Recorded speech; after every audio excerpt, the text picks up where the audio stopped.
ভাবুন তো, একটি শোভাযাত্রা যা শুধু রঙিন মুখোশ আর বিশাল প্রাণীর প্রতিকৃতি নয়, বরং একটি দেশের ইতিহাস, রাজনীতি, সংস্কৃতি আর বিশ্বাস সব কিছুর সংঘর্ষ একসাথে বহন করে।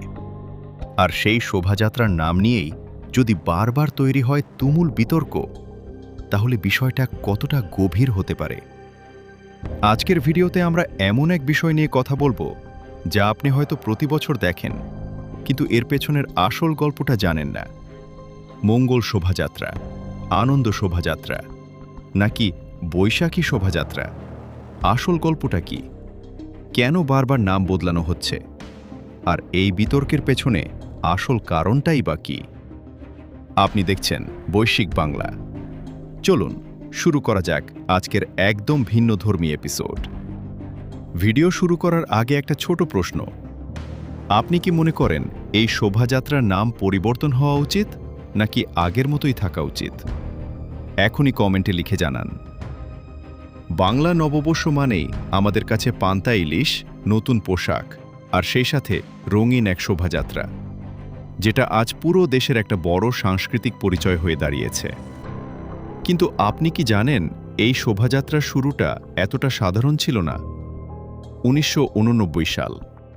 বাংলাদেশ তখন এক অস্থির সময় পার করছিল। রাজনৈতিক অশান্তি, ভয় আর অনিশ্চয়তায় মানুষ দিশেহারা।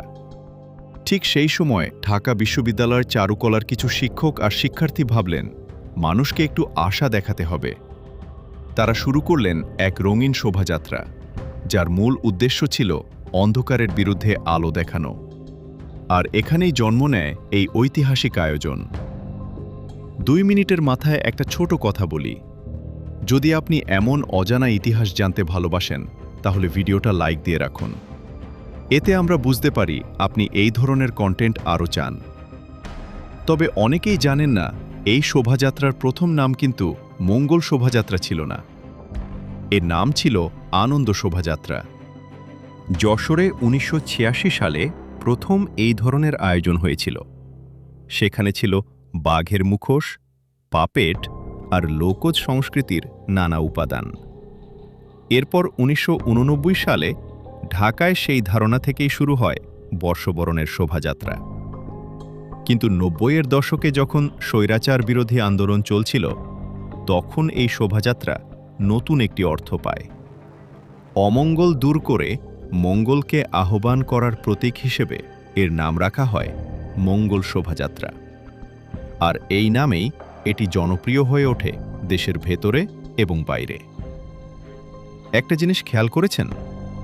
একটা নাম শুধু নাম নয়, এর ভেতরে লুকিয়ে থাকে একটি সময়ের অনুভূতি। আর ঠিক এখান থেকেই শুরু হয় বিতর্ক। আপনার কাছে প্রশ্ন, মঙ্গল শব্দটি কি শুধুই সংস্কৃতি, নাকি এর ভেতরে অন্য কিছু আছে? কমেন্টে আপনার মতামত জানাতে ভুলবেন না। সময়ের সাথে সাথে মঙ্গল শোভাযাত্রা এতটাই জনপ্রিয় হয়ে ওঠে যে ২০১৬ সালে এটি আন্তর্জাতিক স্বীকৃতি পায়। কিন্তু যত জনপ্রিয়তা বাড়ে, ততই বাড়তে থাকে বিতর্ক। কিছু মানুষ মনে করেন মঙ্গল শব্দটি একটি ধর্মীয় ইঙ্গিত বহন করে। আবার অনেকে বলেন এটি শুধুই একটি সাংস্কৃতিক প্রতীক। এই দ্বন্দ্বই ধীরে ধীরে বড় আকার নিতে থাকে। ২০২৫ সালে আসে বড় পরিবর্তন। ঢাকা বিশ্ববিদ্যালয়ের চারুকলা অনুষদ সিদ্ধান্ত নেয় মঙ্গল শোভাযাত্রা নামটি পরিবর্তন করে আবার আনন্দ শোভাযাত্রা রাখা হবে। তাদের যুক্তি ছিল, এটি আসলে নতুন কিছু নয়, বরং পুরনো নামেই ফিরে যাওয়া। কিন্তু তাতেও বিতর্ক থামেনি। অনেকে বললেন, এটা কি চাপের মুখে নেওয়া সিদ্ধান্ত? আবার অনেকে বললেন, সঠিক সিদ্ধান্ত। ভিডিও দেখছেন যেহেতু, একটা কাজ করেন, আপনার বন্ধুদের সাথে এই ভিডিও শেয়ার করে তাদের মতামত জানুন। এরপর ২০২৬ সালে আসে আরেকটি বড় পরিবর্তন। সরকার ঘোষণা দেয়, এখন থেকে এর নাম হবে বৈশাখী শোভাযাত্রা। মানে না মঙ্গল, না আনন্দ, বরং সম্পূর্ণ নিরপেক্ষ একটি নাম। সরকারের মতে এতে করে সব ধরনের বিতর্ক শেষ হবে। কিন্তু বাস্তবতা কি? বিতর্ক কমেনি, বরং আরও বেড়েছে। অনেকে বলছেন বারবার নাম পরিবর্তন করলে ঐতিহ্য নষ্ট হয়ে যায়। আবার অন্যরা বলছেন সময়ের সাথে পরিবর্তন হওয়াটাই স্বাভাবিক। এই দ্বন্দ্বই এখন সবচেয়ে বড় প্রশ্ন। আপনি কোন পক্ষের? ঐতিহ্য নাকি পরিবর্তন? এখনই কমেন্টে লিখে জানান। এবার আসি আরেকটি গুরুত্বপূর্ণ বিষয়। অনেকেই বলেন পহেলা বৈশাখ হাজার বছরের পুরনো সংস্কৃতি, কিন্তু আসল সত্যটা একটু ভিন্ন। বাংলা বর্ষপঞ্জির বয়স আসলে প্রায় 450 বছরের মতো। এটি চালু হয় মুঘল সম্রাট আকবরের সময়, কারণ তখন কৃষকদের খাজনা আদায়ে সমস্যা হচ্ছিল।